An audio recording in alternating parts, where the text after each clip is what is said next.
Ini result daripada 30,000 km tak servis. Paling minimum sini, tapi dekat luar minimum. Ini nak servis kereta ke nak repair kereta ni? Bumper depan tengok ni. Tapi hari ni dah bawa.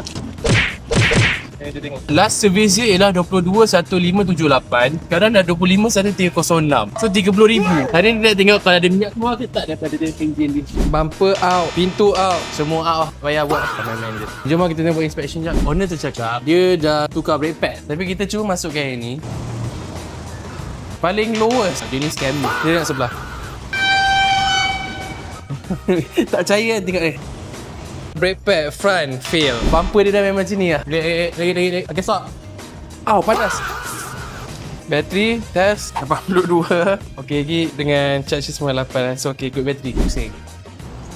Dia bukan lagi dot 4 lah. Dia dah jadi dot tahu nak cakap apa. Okey lah, at least air filter dia bersih. So dia ada good airflow.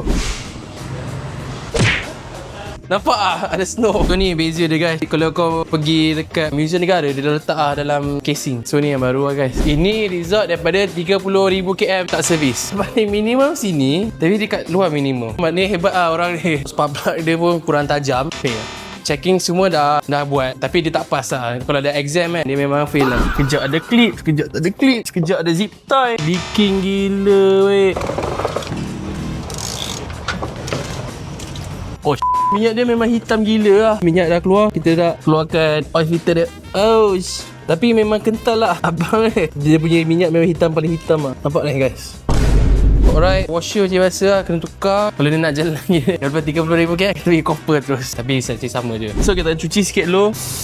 Settle, kita masukkan drain plug balik.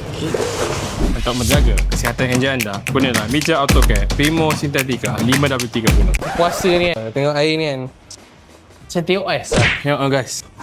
Haus. Okay, cukup. Settle. So, conclusionnya ialah kalau kita tengok balik job sheet dia apa semua condition dia memang patut beli kereta baru je lah. Tak payahlah servis kereta ni. Daripada pening-pening kepala, beli je kereta baru dengan Primace. Kalau nak servis kereta dengan meja AutoCare.